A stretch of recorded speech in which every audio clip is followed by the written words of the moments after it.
together, and then you let the chips fall. In other Hmm. words, you create so much, you produce so much and so many, the quantity allows you to just, as I had mentioned very early on, allows you to test and test and test and test. So you can kind of get around it rather than doing the research and spending the time and trying to understand your ideal customer or the avatar, which is something that you want to know. You do want to know so that you're oriented the right way as much Hmm. as you can. But if you're very early and you're uncertain and you don't know, just create the product and launch it and the next one and the next one. But here's the caveat. You have to expect, not desire, we're not that strong, right? But you Hmm. have to expect failure. You have to expect it like 9 out of 10 times. The point, though, is that you can fail 9 out of 10 times, and that 1 out of 10 catches on. And now you know your market. Now you know the right product to go after. Now you know what to expand on. You know the right area to be in. You know the right approaches. So you can overcome that, Charles. You can overcome the uncertainty of who your buyer is with quantity. But in general, you can dramatically reduce the pain of launching something by doing a little bit of extra research. And of course, AI is going to help us do that. AI is going to help us define the demographics, the psychographics, the price points, the competitive products, and so on and so on. And that's what I strongly recommend to most people, unless they're like crazy wild creators and they don't care. They're just going to create one product after another because that's their nature. And I'm actually a lot like that. I like to do the research. Yes, that's true, but I don't mind proliferating. I don't mind producing and producing. But I think in this day and age, for those people who want success sooner rather than later, for those who don't have the means, right? They just don't have the time, they don't have the energy, they don't Hmm. have the Hmm. money, then it makes a lot of sense. It behooves that person, that individual, that entrepreneur, especially the individual doing something on the side, like a side hustle, or limited focus attention and so forth, like maybe an early retiree. Hey, I need something to do the research, know your avatar, know the buyer, know your competitors, know the price points.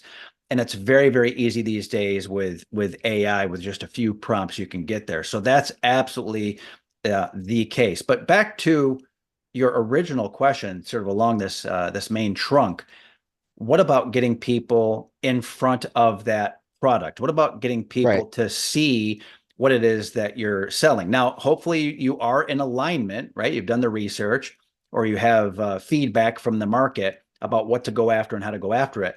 But you still need to get that product in front of people, because if we were to really break down all of what we do, all of it, you and I, Charles, and anyone in our that people that do what we do, it Hmm. all comes down to traffic and conversions. It Hmm. all comes down to traffic and conversions. Now, with conversions, we can manipulate that and improve that with better copy, with a far better product, with Hmm. better message to marketing match, right? So you're, the right avatar, the right buyer. So manipulating the conversions, you've got a lot of levers to pull. But when it Hmm. comes to traffic, although you have a lot of options, it still is very, very challenging, especially for those people I have found that are more of maybe they're introverted, maybe they're more creative or the creative type. They just want to produce and provide value.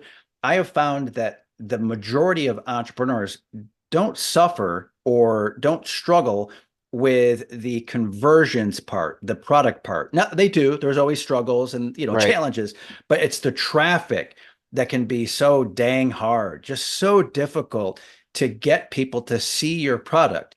And we have a pretty innovative way of doing it that capitalizes on what I think just about any entrepreneur can do. And in fact, probably would really like to do if they're not doing it already.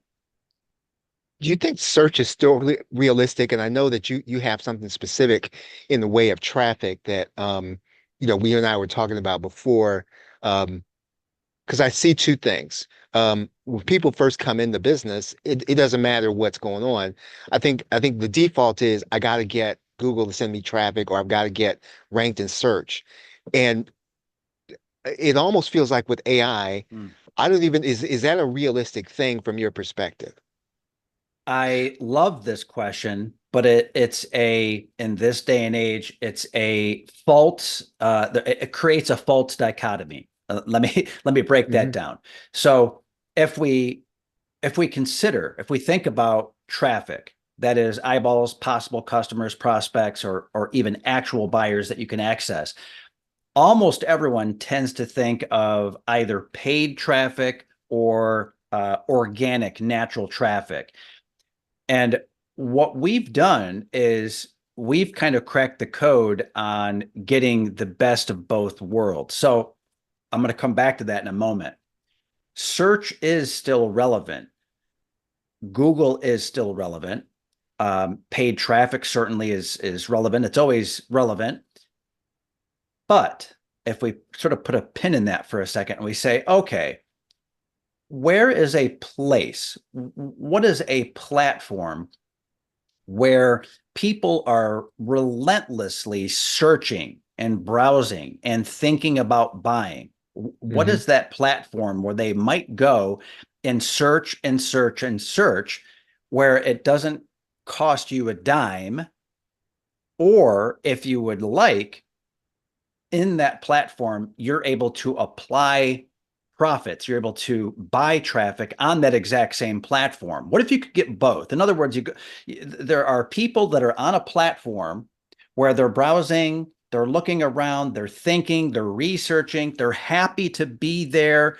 Um, they With have the intent to buy. with the intent to buy. They have Right. the Yeah. intent to buy. It's not just tire kicking, although they do tire kick, but overall, they are ultimately looking to solve a particular problem. And it can be something very creative or something very technical and practical. It could be physical products of all sorts. But in our example here, if we're talking about digital products, also they're looking for very specific physical and digital information products still to this day now, and there's relentless demand for that. And that's like, well, what is this magical platform? It just sounds like the best of everything because people are browsing, they're shopping, they're looking around, and there's even every single person on this platform, on average, of course, always on average, has between 2 and 3 credit cards on file in case one of the credit Hmm. cards doesn't even work. So imagine they're on the platform, the credit card's ready, and in fact, it's just the credit card's bolted into the It's right, platform. exactly right. Yeah. It's right there. People are searching, they're looking, they're dying to get more. And the system itself is built. It's built for you as a digital product creator. It's Hmm. also built for the buyer so that everyone wins. Everyone gets their fair, the fair result, their fair cut, their fair share of the profits. And the customers are happy as well with the speedy, very speedy delivery, the very best prices all around, discounts, you name it. Again, it sounds like a magical platform. I'm guessing that a few people have figured this out, but the reality, Charles, is that some people are just racking their brains like, what is it Shopify? Well, no, that requires a lot of work. Imagine It does. imagine having to do all the work to set up Shopify. I don't care how easy it is, if it's like click, click, click, click, click. It still requires a lot of thinking. You have to Hmm. think about the colors and the design and you have to think about images. There's just like all this stuff you have to think Yeah. about.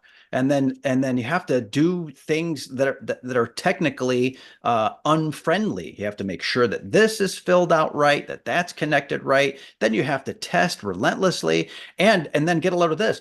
You might have a Shopify store set up, for example, and you think that your store is really well designed. Well, how do you know?